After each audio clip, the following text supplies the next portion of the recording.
تھی نہ سونا تھا، سلام اس پر کہ ٹوٹا بوریا جس کا بچھونا تھا۔ سلام اس پر کہ اسرار محبت جس نے سمجھائے، سلام اس پر کہ زخم کھا کے جس نے پھول برسائے۔ سلام اس پر جو امت کے لیے راتوں کو روتا تھا، سلام اس پر جو فرش خاک پہ جاڑے میں سوتا تھا۔ سلام اس پر کہ جس نے خون کے پیاسوں کو قبائیں دیں، سلام اس پر کہ جس نے گالیاں سن کر دعائیں دیں۔ سلام اس پر کہ جس کے نام لیوا ہر زمانے میں سنا سکتے ہیں خالد و حیدر کے افسانے۔ اللہم صلی علی سیدنا و مولانا محمد وعلی آل سیدنا و مولانا محمد و آلہ وبارک وسلم۔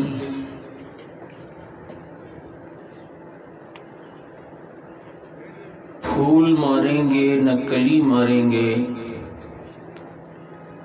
امام ماریں گے نہ ولی ماریں گے، ہو جس کے دل میں بغض اصحاب رسول کا، عمر کے درے سے اسے علی ماریں گے۔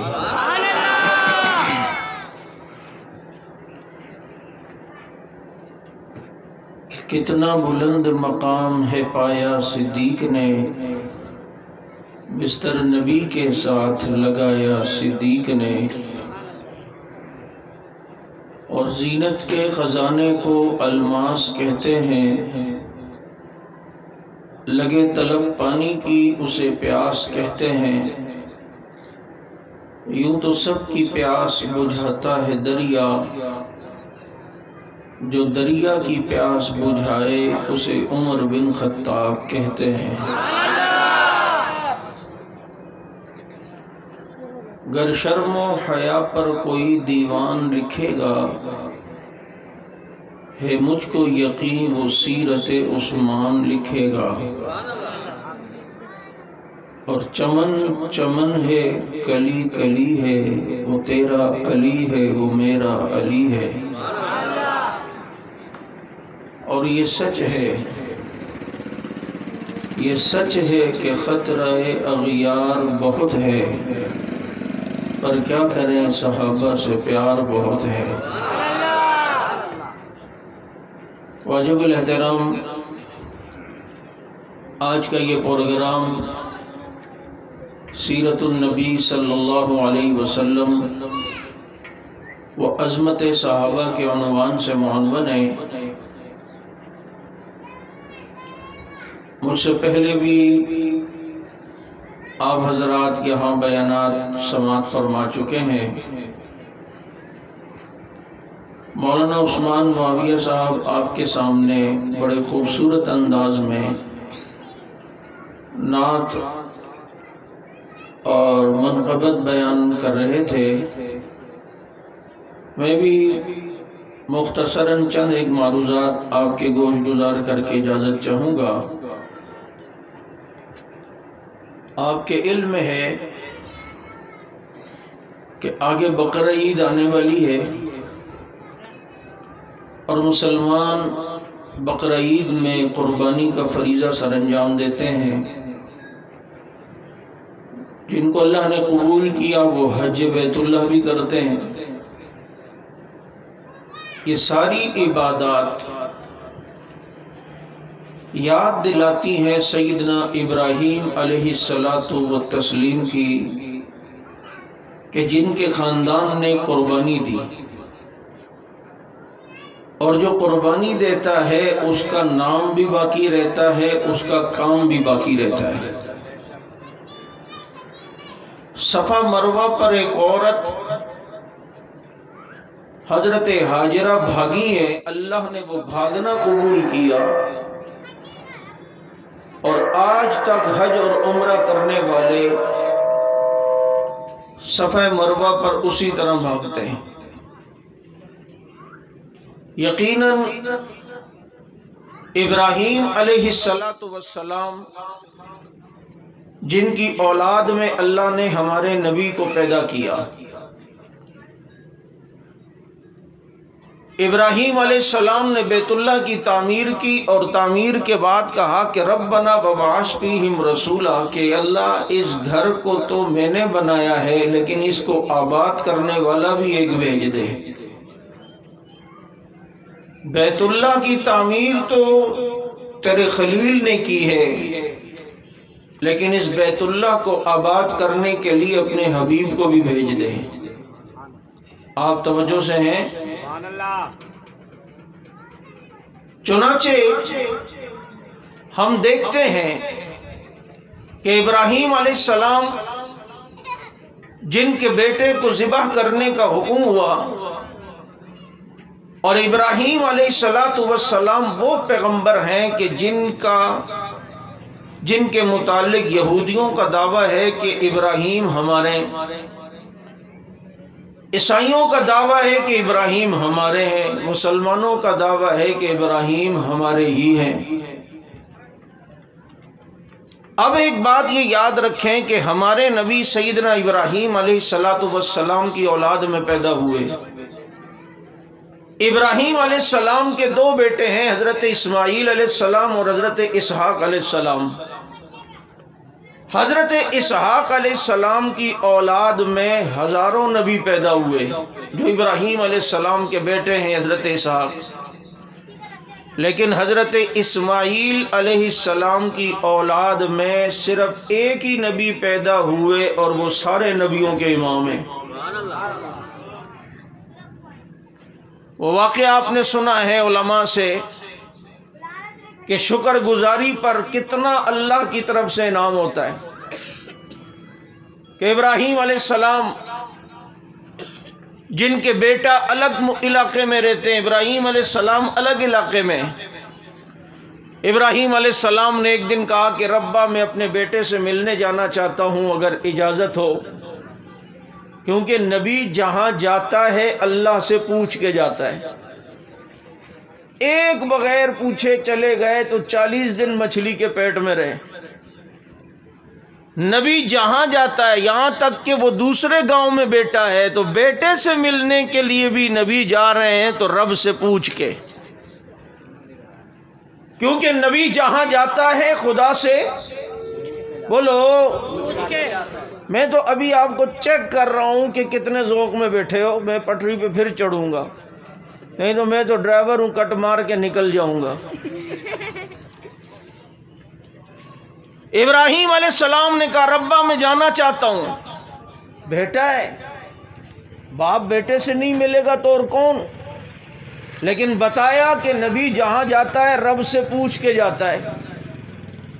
ابراہیم علیہ السلام نے پوچھا ہے کہ ربا بیٹے سے ملنے جانا ہے، پتہ چلتا ہے نبی پوچھ کے جاتا ہے۔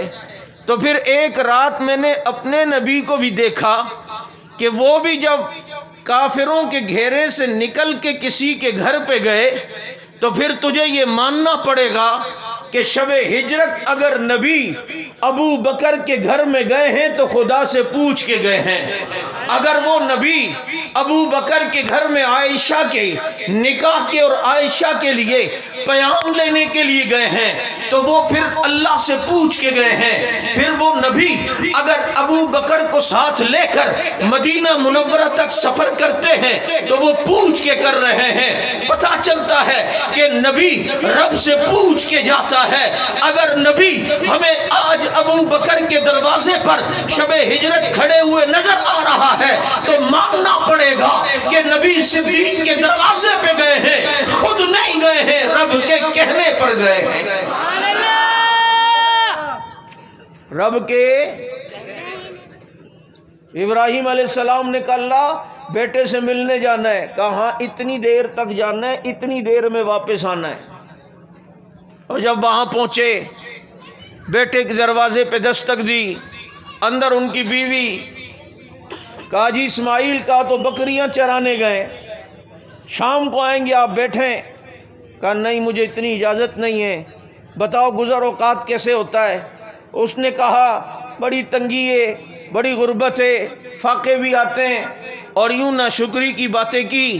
ابراہیم علیہ السلام نے فرمایا بیٹا ہے تو سلام کہنا اور کہنا کہ والد کہہ رہے تھے کہ گھر کی چوکھٹ بدل دو۔ آئے اسماعیل علیہ السلام، پتہ چلا جی صبح والد آئے تھے، اتنے پریشان ہوئے کہ مجھے پتہ ہوتا کہ آج والد نے آنا ہے تو میں بکریاں چرانے ہی نہ جاتا۔ کیا کہہ کے گئے؟ کہا یہ کہہ کے گئے چوکھٹ بدل دو۔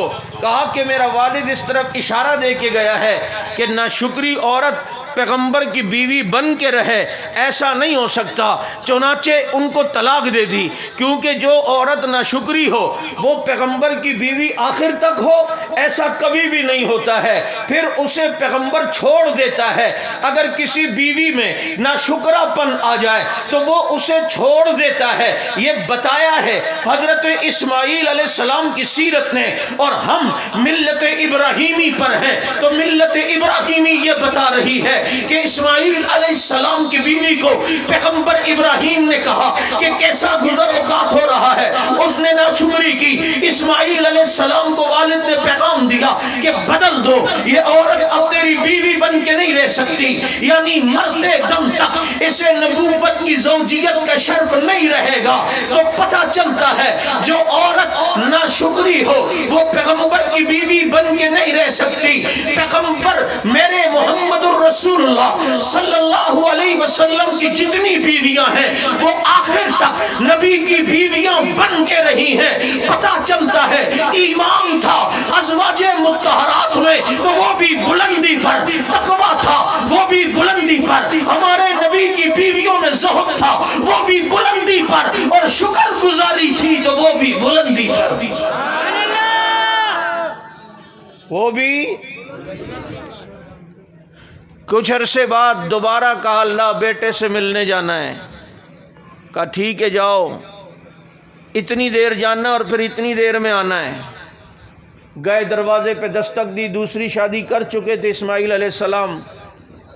بہو نے استقبال کی، ابا جان آئے، بیٹھے آ جائیں گے۔ کہا نہیں اجازت نہیں ہے اتنی دیر بیٹھنے کی۔ بیٹے کے ساتھ بھی اتنی دیر رہنے کی اجازت ہے، بس واپس آنا ہے۔ صدیق تیری قسمت پہ قربان جاؤں، تیرے ساتھ تو قیامت کی صبح تک ہے۔ یہ آپ کے شاید لگتا ہے کوئی بندہ اتنا مخلص بیٹھا ہوا ہے کہ یہ باتیں میں نے کبھی زندگی میں نہیں کی جو آج اللہ ذہن میں ڈال رہا ہے۔ پتہ نہیں اب کس کی برکات ہے۔ اور میں ساتھ ساتھ میں سوچ بھی رہا ہوں یہ باتیں آ کہاں سے رہی ہیں، اور میرے جمعے کی خود ہی تیاری ہو رہی ہے۔ اتنی دیر اجازت، پھر آ جانا ہے۔ نبی کے ساتھ رہنے کی بھی اجازت تھوڑی دیر کے لیے، اور جس ابو بکر و عمر کو اجازت قیامت تک نبی کے ساتھ مل گئی ہو، کیا شان اور عظمت ہے ان کی۔ تم کہتے ہو کہ جناب ابو بکر ایسا، عمر ایسا، نعوذ باللہ، آج ان پر بھونکتے ہیں بعض بھونکنے والے۔ اور ظالموں، اگر ان سے حیا نہیں کرتے جن کے ساتھ وہ سو رہے ہیں، ان سے تو حیا کر لو۔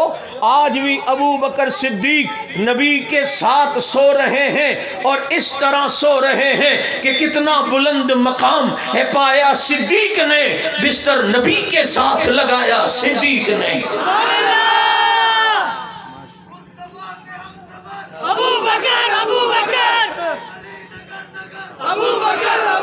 بہو نے کہا ابا جان بیٹھے شام کو آئیں گے۔ کہا نہیں بس اتنی اجازت ہے، جانا ہے۔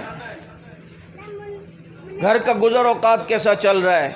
بیوی نے کہا زبردست، ماشاءاللہ، بڑا اللہ کا کرم ہے، بڑا شکر ہے، اس سے بڑی شکر گزاری اور کیا ہوگی، میں ایک نبی کی بیوی ہوں۔ کہا بیٹا ہے سلام کہنا، بتانا والد آئے تھے اور کہہ کے گئے ہیں کہ گھر کی چوکھٹ کو مضبوط رکھے۔ اب جناب جب آئے اسماعیل علیہ السلام نے فرمایا کچھ کہا والد نے؟ کہا یہ کہہ کے گئے۔ کہا کہ مطلب یہ کہ اس بیوی کو ہمیشہ اپنے ساتھ رکھنا ہے، یہ شکر گزار عورت بیوی ہے۔ اب تمہیں پتہ ہے اس عورت کو شکر کرنے پہ اللہ نے کیا دیا؟ ایک تو یہ دیا کہ قیامت کے دن جب یہ عورت اٹھے گی تو ایک نبی کی بیوی بن کے اٹھے گی، اور اسی عورت کی اولاد آگے چلی ہے، اور اسی عورت کی اولاد میں اللہ نے محمد الرسول اللہ کو پیدا کیا ہے صلی اللہ علیہ وسلم۔ تو آج چونکہ یہ ذی الحج آنے والا ہے، ہم ملت ابراہیمی میں ہیں اور امت محمدیہ میں ہیں، تو میں چاہتا ہوں دونوں کو ساتھ لے کر آج آپ کو سیرت کا یہ پہلو بتاؤں کہ وہ اسماعیل علیہ السلام ہیں، ابراہیم علیہ السلام کے بیٹے ہیں حضرت اسماعیل علیہ السلام، جو کہ اپنے والد کے ساتھ جا رہے ہیں، چھوٹے بچے ہیں، بیوی ان کی ساتھ ابراہیم علیہ السلام کی، کہا ادھر ہی چھوڑ دو، چنانچہ وہیں پہ چھوڑ کے چلے گئے۔ حضرت ہاجرہ پانی کے لیے بھاگی ہیں، صفا مروہ کے درمیان اللہ نے یہ کیا، ادھر اسماعیل علیہ السلام بچے ہیں، ایڑی رگڑ رہے ہیں، آپ نے علماء سے سنا ہے ایڑی رگڑی ہے، اللہ نے اس ایڑیوں میں اتنی برکت رکھی کہ وہاں سے زمزم کو جاری کر دیا، چنانچہ وہاں کا پانی نکلا، اور آج تک وہ زمزم موجود ہے جو اسماعیل کی ایڑی کا فیض تھا، اسماعیل علیہ السلام کی ایڑی کی برکت ہے۔ پتہ چلتا ہے وہ اسماعیل ذبیح اللہ ہے، ایڑی میں اتنی برکت کہ جہاں لگی ہے اس کا فیض آج تک نظر آ رہا ہے۔ تو پھر میں ایک واقعہ دیکھ کر حیران ہوتا ہوں، وہ تو اسماعیل علیہ السلام ہے، اس کے بیان، ان کا تذکرہ، ان کی ایڑی کی برکت، ایڑی کا رگڑنا، ادھر سے پھر پانی کا نکلنا، اس کو ذاکر بھی بیان کرتا ہے، علامہ بھی بیان کرتا ہے، لیکن اسے اگلی بات سمجھ نہیں آتی، یہ ذبیح اللہ ہے، اس کی ایڑی اگر ادھر زمین پہ لگی ہے تو زمین سے آج تک جو پانی نکل رہا ہے، تو اسماعیل کی ایڑی کا فیض آج تک چل رہا ہے۔ میں نے ایک منظر وہ بھی دیکھا ہے، ہجرت کی رات ہے، ہجرت کی شام ہے، نبی کو صدیق نے اپنے کندھوں پہ بٹھایا ہے، اب جب کوئی کسی کے کندھے پہ ہو، اس کی ایڑی اس کے سینے پہ لگ رہی ہوتی ہے، اس کے قدم اس کے سینے پہ لگ رہے ہوتے ہیں، آپ ذرا کسی بچے کو اٹھاؤ، دیکھو اس کی ایڑی، اس کے پاؤں، آپ چلیں گے تو چلتے ہوئے آپ کے سینے پر اس کے پاؤں رگڑ کھا رہے ہوگے، ادھر ذبیح اللہ کی ایڑی رگڑی ہے، زمزم کا فیض نکلا، وہ آج تک چل رہا ہے۔ تو نبی کی ایڑی جس صدیق کے سینے پہ لگی ہے، اس صدیق کا فیض بھی خدا کی قسم آج تک چل رہا ہے۔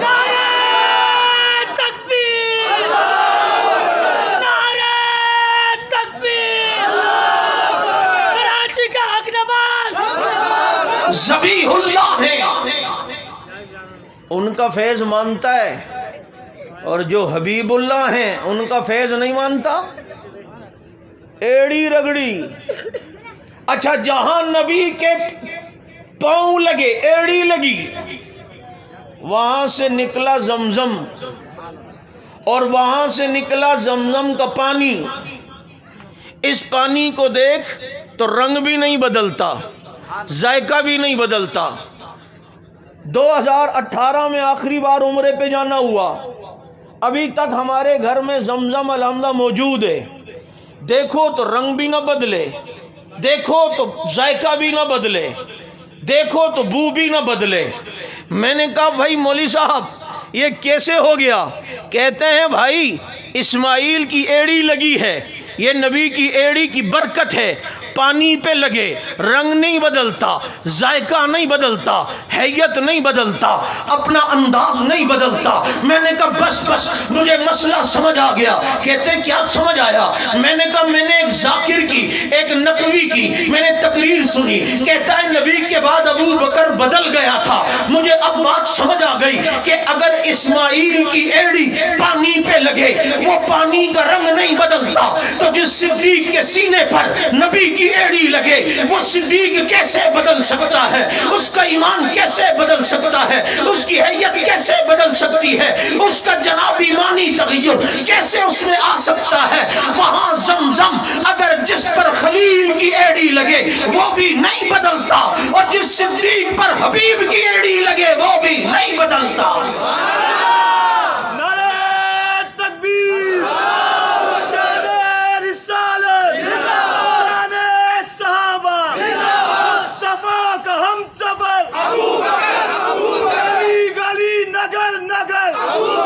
بات کو سمجھ آ رہی ہے یا نہیں آ رہی؟ بولو، مشکل بات تو نہیں ہے نا، بالکل آسان ہے۔ ایڑی لگی زمزم پر، پانی بدلتا ہے؟ رنگ بدلتا ہے؟ اور جس صدیق پر یار منظر تو دیکھو، نبی کے قدموں اور صدیق کا سینہ. خدا کی قسم زندگی میں کسی کے سینے میں اتنی ٹھنڈ نہیں پڑی ہوگی جتنا صدیق کے سینے میں پڑی. جو سکون اسے مل رہا ہے. میری کوشش ہوتی ہے میں مدینہ منورہ جاتا ہوں تو نبی کے قدموں کی طرف بیٹھنے کی کوشش کرتا ہوں، اور وہاں جالی مبارک کے پاس جو قدم کی طرف ہے، وہاں جالی مبارک کے پاس میں ایک شعر ہمیشہ پڑھتا ہوں کہ تیری معراج تو لوح و قلم تک پہنچا، میری معراج میں تیرے قدم تک پہنچا. آقا تیری معراج تو لوح و قلم تک پہنچا، میری معراج میں تیرے قدم تک پہنچا. ہم قدموں کے قریب بیٹھیں ہمیں سکون ملتا ہے. ہم کہتے ہیں یار کہاں آ گئے، میری زندگی کو حیات مل گئی ہے، ایسا لگ رہا ہے کہ وقت تھم گیا ہے، ایسا لگ رہا ہے کہ زمانہ رک گیا ہے. ہم وہاں بیٹھ کر اپنے آپ کو وقت کا جنید بغدادی سمجھنے لگتے ہیں. بتا جس کے سینے پہ براہ راست نبی کے قدم لگ رہے ہوں پھر اس کا اثر کتنا ہوگا. اور پھر اس کو اللہ نے صلہ یہ دیا کہ آج وہ نبی کے قدموں کو اپنے سینے پہ لگا لگا کے نبی کا فیض لے رہا ہے. اب وہاں جب غار میں کالے نے ڈنگ مارا ہے، اب نبی کے لعاب کا فیض صدیق اپنے قدموں میں لے رہا ہے. نہیں سمجھ آئی تمہیں میرے دوست؟ وہ اسماعیل ذبیح اللہ، یہ محمد الرسول اللہ. اور وہ زمزم اسماعیل علیہ السلام کی ایڑی سے آیا. یہاں دیکھو چونکہ انہی کی اولاد میں میرے نبی ہیں، قوم جرہم یہاں آباد ہوئے تھے. اسماعیل علیہ السلام کے بعد انہوں نے شرارت کرتے ہوئے کنواں بند کر دیا تھا، سارا ملبہ مٹی کچرا ڈال دیا اور وہاں سے بھاگ گئے. اب وہ زمزم کئی سالوں تک، صدیوں تک پانی تو تھا لیکن کنواں بند اور پتہ نہیں تھا کہاں ہے.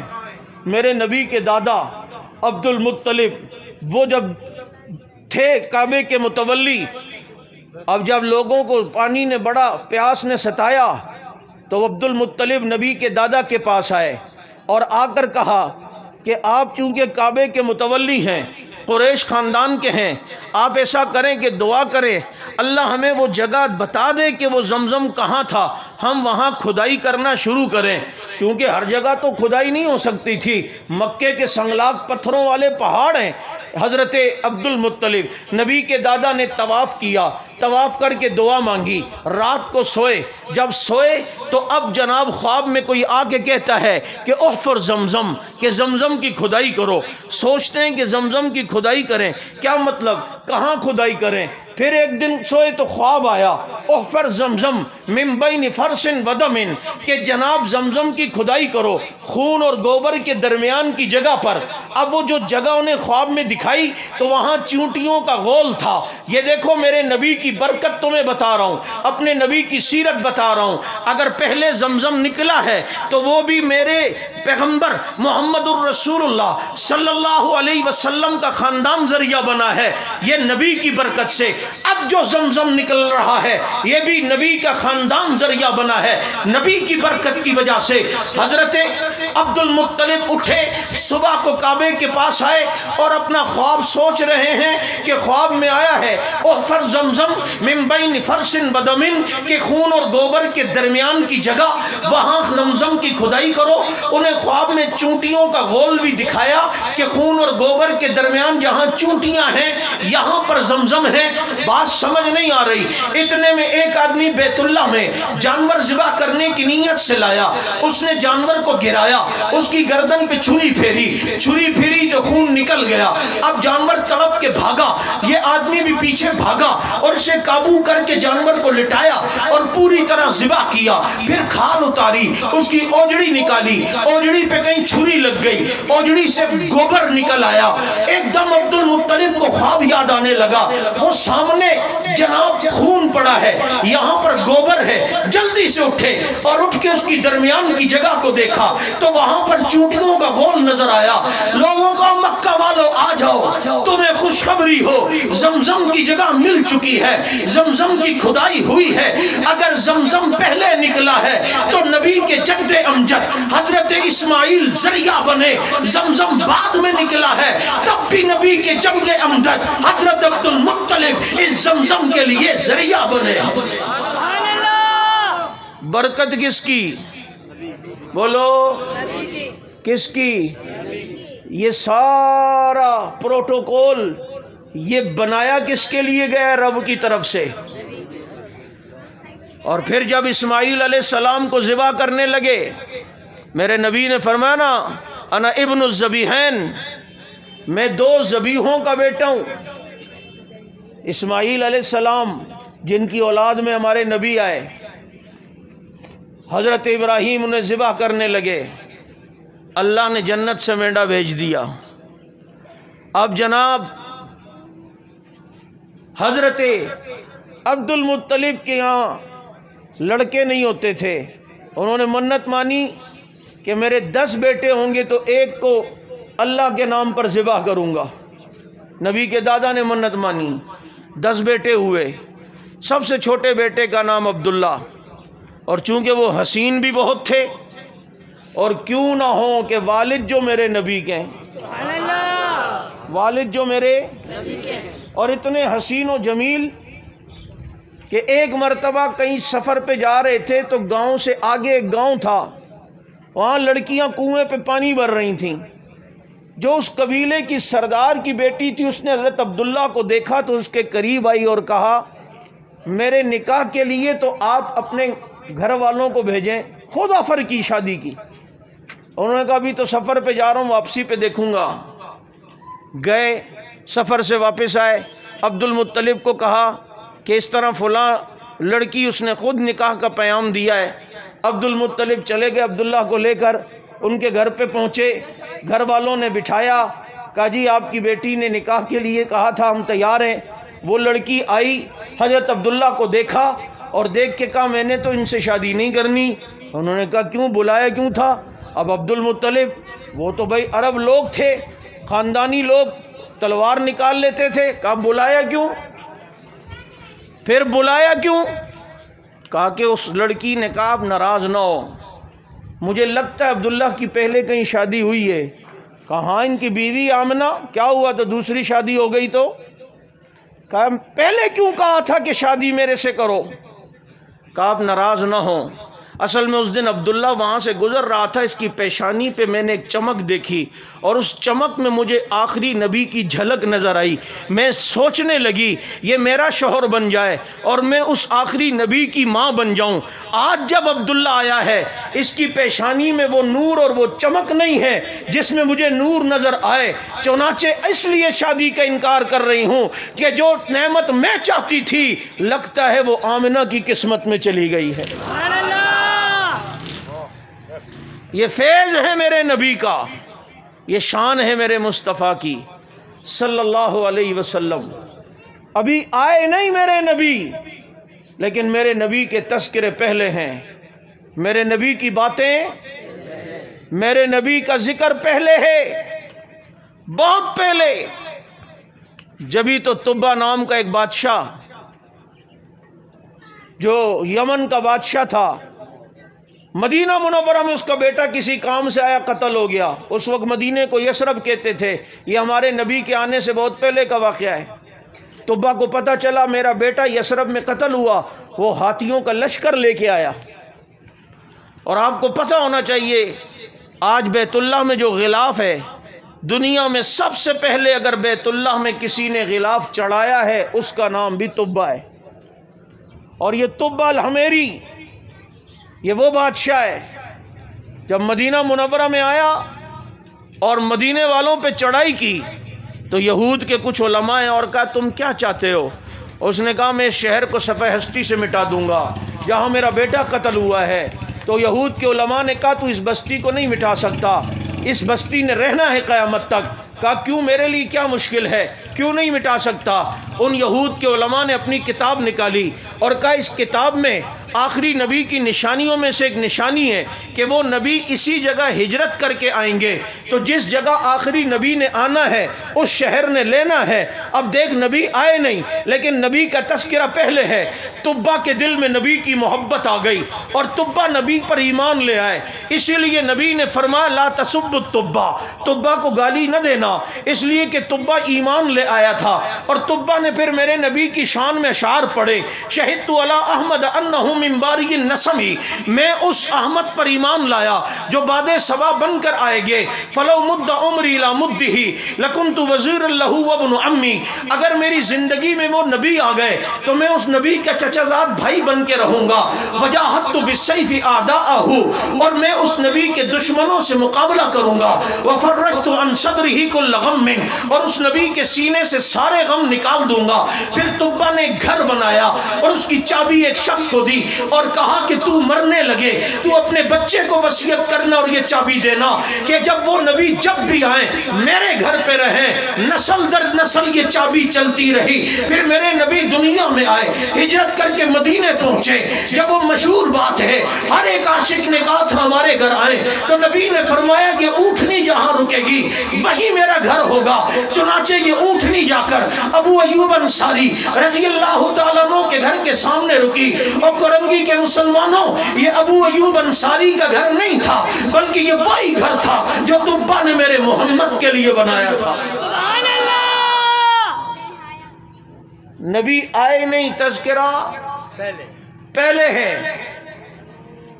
چنانچہ عبد المطلب نے کہا 10 بیٹے ہوں گے تو ایک کو ذبح کروں گا. جب 10 ہو گئے اب قرآن دازی کی تو نام عبداللہ کا نکلا. ذبح کرنے لگے تو مکے والے آ گئے اور کہا اتنے سارے اور بیٹے ان کو مارنا، اس کو کیوں مار رہا ہے؟ اتنا حسین، اتنا خوبصورت. کا منت مان چکا ہوں. چنانچہ دیت 10 اونٹ ہوتی تھی ایک آدمی کے قتل کی. انہوں نے کہا 10 اونٹوں کو ذبح کر، عبداللہ کو نہیں. قرآن دازی کی تو عبداللہ کا نام آیا، 10 اونٹ ذمے آئے. پھر قرآن دازی کی تو پھر عبداللہ کا. یوں کرتے کرتے جب 100 اونٹ ہوئے تو تب اونٹوں کا نام نکلا اور 100 اونٹ ذبح کر کے عبداللہ کو بچایا. وہاں اسماعیل ذبیح اللہ کو اللہ نے بچایا. اسی لیے نبی نے فرمایا انا ابن الذبیحین، میں 2 ذبیحوں کا بیٹا ہوں. میرا جد امجد اسماعیل اللہ نے اسے بھی ذبح ہونے سے بچایا اور میرے حقیقی والد عبداللہ اللہ نے اسے بھی ذبح ہونے سے بچایا.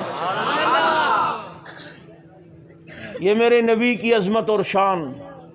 آئے نہیں لیکن ان کی برکات نظر آ رہی ہیں، ان کے تذکرے نظر آ رہے ہیں.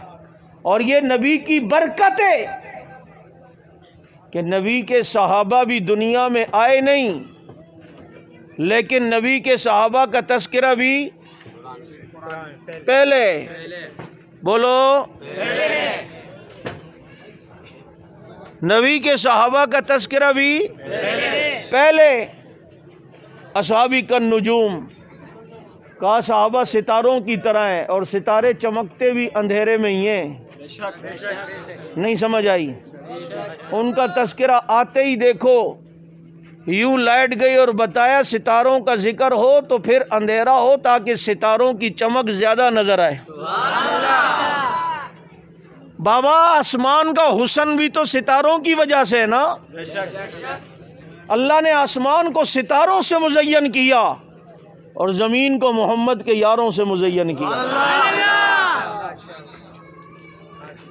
نبی کا تذکرہ بھی پہلے اور صحابہ کا تذکرہ بھی پہلے.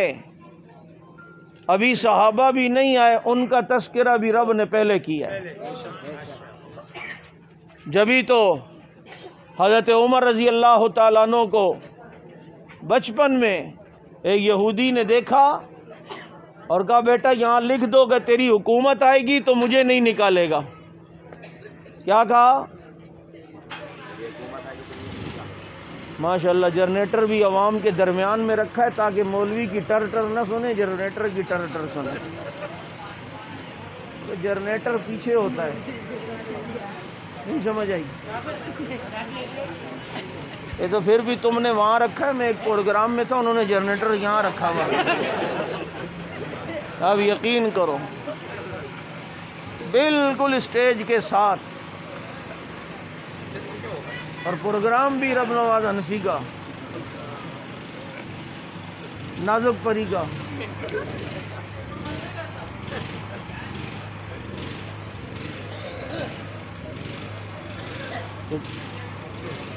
تار ٹوٹ جاتی ہے، سارا مزہ خراب ہو جاتا ہے۔ ابھی تو پسینے آج نکلے ہیں۔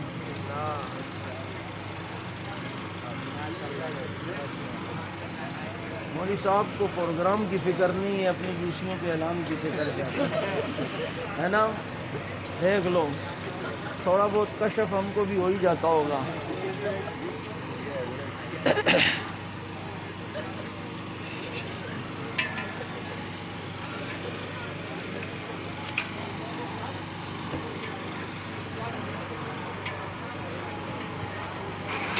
بس بھائی بات ختم کر رہا ہوں، چونکہ اب آگے زیادہ بات کرنا یہ میرے بس میں نہیں ہے۔ بیٹھ جائیں۔ میں کہہ رہا تھا کہ نبی کا ذکر بھی پیدا ہونے سے پہلے، صحابہ کا ذکر بھی پیدا ہونے سے پہلے، صحابہ بھی دنیا میں آئے نہیں، تذکرہ حضرت عمر رضی اللہ عنہ بچپن میں قافلے کے ساتھ ان کے والد نے بھیجا۔ ایک یہودی نے انہیں دیکھا شام کے علاقے میں، فلسطین کے علاقے میں۔ اس یہودی نے جب دیکھا تو پکڑ لیا، اور بیٹا کہاں سے آئے ہو؟ کہا مکہ سے۔ تمہارا نام کیا ہے؟ کہا عمر۔ اس یہودی نے کہا یہاں لکھ دو، اگر یہاں کے حکمران تم بنے تو مجھے نہیں نکالو گے۔ اس نے کہا میں اور حکمران؟ تیرا دماغ ٹھیک ہے؟ ابے مجھ کو میرا باپ بکریاں دیتا ہے، مجھ سے بکریاں چرائی نہیں جاتی اور میں حکمران بنوں گا؟ اس یہودی نے کہا ہوگا عمر بیٹا آج تو بکریاں نہیں چرا سکتا، ایسے نبی کی صحبت میں آئے گا کہ پھر تیرے خط سے دریا بھی چلیں گے۔ آج تو بکریاں نہیں سنبھال سکتا، ایسے نبی کی تربیت میں آئے گا کہ 22 لاکھ مربع میل پر حکومتیں سنبھال کے دکھائے گا۔ نبی آئے نہیں، تذکرہ پہلے، صحابہ آئے نہیں، تذکرہ پہلے۔ اس لیے میرے دوستو، اللہ نے جو نبی کے صحابہ کو عظمتیں دی ہیں، وہ نبی کے فیض سے، وہ نبی کی برکت سے، وہ نبی ہی کے ساتھ ہم نشینی کی وجہ سے آج جس طرح ختم نبوت کے لیے اور نبی کی عظمت کے لیے جان قربان کرنا ہم سعادت سمجھتے ہیں، صحابہ کے لیے بھی جان قربان کرنا ہم سعادت سمجھیں گے۔ تیار ہو؟ بولو۔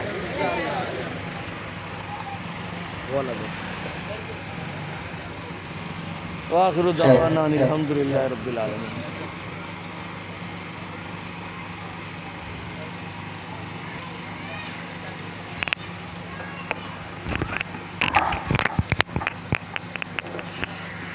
بس میری بات ویسے بھی ختم ہی ہو رہی ہے میرے دوستو۔ آگے چونکہ الیکشن آ رہے ہیں، آپ کسی کو دو گے گلی پکی کرنے کے نام پر، کسی کو گٹر بنانے کے نام پر، کسی کو کس نام پر۔ جب ان ناموں پہ دے رہے ہو، نہ گلیاں پکی ہو رہی ہیں، نہ گٹر بن رہے ہیں، نہ پائپ لائنیں ڈل رہی ہیں، نہ تیرے گھر کی فرش بن رہا ہے، تو گلی کا فرش بن رہا ہے۔ اس دفعہ نیت کرو ووٹ انشاءاللہ صحابہ کی عظمت کے نام پر دیں گے۔ سب کو دیکھ لیا ہے تم لوگوں نے، اور جو آتا ہے وہ پہلے سے کئی گنا بڑھ کر جو ہے نا وہ نظر آتا ہے۔ وہ آگے آپ جو ہے نا خالی جگہ کو خود پر کر لیں۔ اب تمہارے اس نظام میں رہ کر تم کسی کرپشن والے کو بھی نہیں پکڑ سکتے، نہ یہ ملک کو سیدھا کر سکتے ہو۔ سود کا نظام تمہارے یہاں ہے، جب اللہ سے جنگ کرو گے تو اس ملک کے اندر کبھی ترقی آ سکتی ہے؟ وہ دیکھ لو پڑوسی ملک میں، افغانستان میں اسلامی حکومت اللہ والوں کی آئی ہے، ابھی انہوں نے بجٹ پیش کیا ہے بغیر سود کا، اور دنیا حیران ہو رہی ہے کہ پاکستان سے اس کی معیشت آج بھی بلند ہے، کیونکہ وہ قرآن کا نظام لے کر آئے اور تمہارے پاس وہ نظام نہیں۔ یہاں سے پاکستان رائے حق پارٹی کے امیدواران، جن کی اہل سنت والجماعت نے حمایت کی ہے، وہ بھی جو ہے وہ لسٹ ہے آپ کے پاس، نامہ اعمال. یہ ضمناً بات آ گئی کیونکہ مجھے سیاست ویاست کا زیادہ پتہ نہیں، اور مجھے یہ بھی نہیں پتہ الیکشن کب ہے. یہ کیا ہے؟ یہ چیئرمین صاحب ہیں، یہ دو نا، بس سب کا نشان ایک ہی ہے نا، استری ہے. یاد رہے گی. بندے کیا پتہ تمہیں یاد نہ رہیں، نام یاد نہ رہیں، کیونکہ میں اتنا بھی جانتا ہوں میں چلا جاؤں گا تھوڑی دیر بعد میرا نام بھی نہیں یاد رہے گا. لیکن استری آپ کو یاد ہونی چاہیے. ٹھپا انشاءاللہ استری پر. دیکھو کپڑوں میں بل آتے ہیں نا تو استری اس کو صحیح کرتی ہے. یہ ملک میں بھی بل آئے ہوئے، استری انشاءاللہ اس کو صحیح کرے گی. اور بنگالی تو اس کو بھولیں گے نہیں، کیونکہ استری بنگالی میں بیوی کو کہتے ہیں. اس لیے کسی بنگالی کو نہ کہنا تیرے گھر استری ہے. تو اس لیے یاد رکھنا یہ استری کا نشان. آگے جو الیکشن آ رہے ہیں اس میں آپ نے انشاءاللہ استری پر مہر لگانی ہے.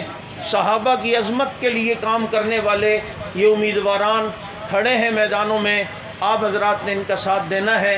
اللہ پاک سمجھ عمل کی توفیق عطا فرمائے. وآخر دعوانا ان الحمد للہ رب العالمین. سبحانک